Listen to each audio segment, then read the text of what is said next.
মোদীকে স্বাগত জানাতে তৈরি যশোর রোড।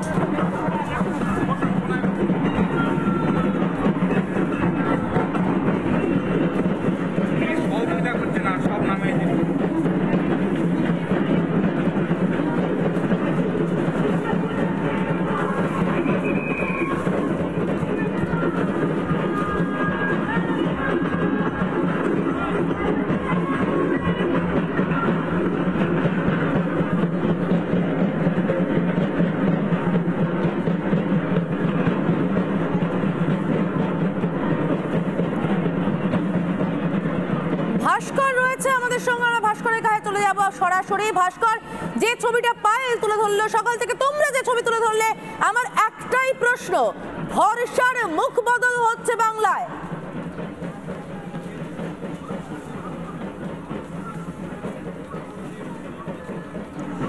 একদমই দেখো সমাজতা নিঃসন্দেহে দাঁড়িয়ে, কিন্তু আর কিছু মুহূর্তের অপেক্ষা, তারপরেই প্রধানমন্ত্রী নরেন্দ্র মোদী তিনি এসে পৌঁছবেন কলকাতা বিমানবন্দরে। একদিকে দাঁড়িয়ে পুলিশের নিরাপত্তা ছবিটা দেখাবার জন্য বলবো আমরা ভিডিও জার্নালিস্ট মেহরাজ আলীকে, অন্যদিকে দাঁড়িয়ে আরেকটা ছবি দেখাবো, প্রধানমন্ত্রী নরেন্দ্র মোদী কল্পতরু হয়ে বাংলায় আসছেন, আর তাকে স্বাগত জানার জন্য কলকাতা বিমানবন্দর থেকেই প্রচুর মানুষ কিন্তু জাতীয় পতাকাকে সঙ্গে নিয়ে একত্রিত হয়েছেন। আপনারা কোথা থেকে আসছেন? খড়গপুর ওয়ার্কশপ থেকে আসছে। খড়গপুর ওয়ার্কশপ থেকে, মানে এই তো আজকের দিনটা তো 1500 নিয়ার অ্যাবাউট 1500-র উপরে লোক আমরা এসছি আর কি, আজকে এসছে। আচ্ছা, প্রধানমন্ত্রী আর কিছুক্ষণের মধ্যে এসে পৌঁছবেন, কি বলতে চান প্রধানমন্ত্রী? দেখুন, সাহেবকে এই বলবো, আমাদের তরফ থেকে রেলকে আরও ডেভেলপড হোক, রেল আরও ডেভেলপ করুক, এবং rail life line of India. But not only that, আমরা চাইবো যে রেল আরও উন্নত হোক, এবং আজকে প্রায় সারা কলকাতা, অন্তত মোদী সরকারের আমলে অনেকেই বলেন রেলের অনেকটা ডেভেলপমেন্ট হয়েছে, শুধু রেল কেন সর্বত্রই হয়েছে, অবশ্যই হয়েছে।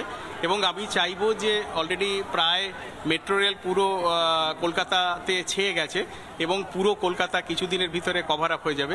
এবং আমি চাইবো যে ওনার যে কাজ, এবং খুব তাড়াতাড়ি উনি বিকশিত বাংলা, বিকশিত ভারত, বাংলা বিকশিত হলে ভারত বিকশিত হবে, একদম স্পষ্ট বার্তা দেওয়া হচ্ছে। সত্যিই তাই, সত্যি সবারই একমত, সবারই একমত। এবং এই মুহূর্তে দাঁড়িয়ে সমাধিত ছবিগুলো দেখাচ্ছিলাম, কলকাতা বিমানবন্দরে প্রধানমন্ত্রী নরেন্দ্র মোদীকে স্বাগত জানানোর জন্য প্রচুর মানুষ তারা এসেছেন। তারা বলছেন তারা খড়গপুর ওয়ার্কশপ থেকে এসেছেন, এবং সেই জায়গা থেকে দাঁড়িয়ে এখানে লাগাতার তারা বলছেন যে রেল আরও উন্নতি করুক। প্রধানমন্ত্রী নরেন্দ্র মোদীর নেতৃত্বে কেন্দ্রীয় সরকারে রেল শুধু নয়, সর্বোচ্চ উন্নতি হয়েছে, আরও উন্নতি করবে রেল। এবং তার পাশাপাশি যে ছবিটা দেখাবার জন্য বলবো আমার ভিডিও জার্নালিস্ট মেহরাজকে, এই মুহূর্তে কলকাতা বিমানবন্দরে আঁটোসাঁটো পুলিশের নিরাপত্তা, এবং একই সঙ্গে আর মুহূর্তের অপেক্ষা, প্রধানমন্ত্রী নরেন্দ্র মোদী আর কয়েক মুহূর্তের মধ্যেই এই যে ভিভিআইপি গেট কলকাতা বিমানবন্দরের, সেই ভিভিআইপি গেট দিয়ে বেরিয়ে আসবেন, এবং তার যে কর্মসূচি রয়েছে সেই কর্মসূচিতে যোগ দেবেন। যে কর্মসূচি বাংলার জন্য, ভারতের জন্য ঐতিহাসিক, নিঃসন্দেহে ঐতিহাসিক। কিছুক্ষণ আগে আমরা দেখাচ্ছিলাম এই রাজ্যের রাজ্যপাল সিভি আনন্দ বোস তিনি এসে পৌঁছে গিয়েছেন, এবং আর কয়েক মুহূর্তের মধ্যেই, এবং দেখা নানা ধরনের কন্টেন্ট দেখার জন্য লাইক করুন, শেয়ার করুন আমাদের ফেসবুক পেজ, সাবস্ক্রাইব করুন আমাদের ইউটিউব চ্যানেল। পাশাপাশি অন্যান্য ব্রেকিং নিউজের জন্য অবশ্যই চোখ রাখুন রিপাবলিক বাংলায়।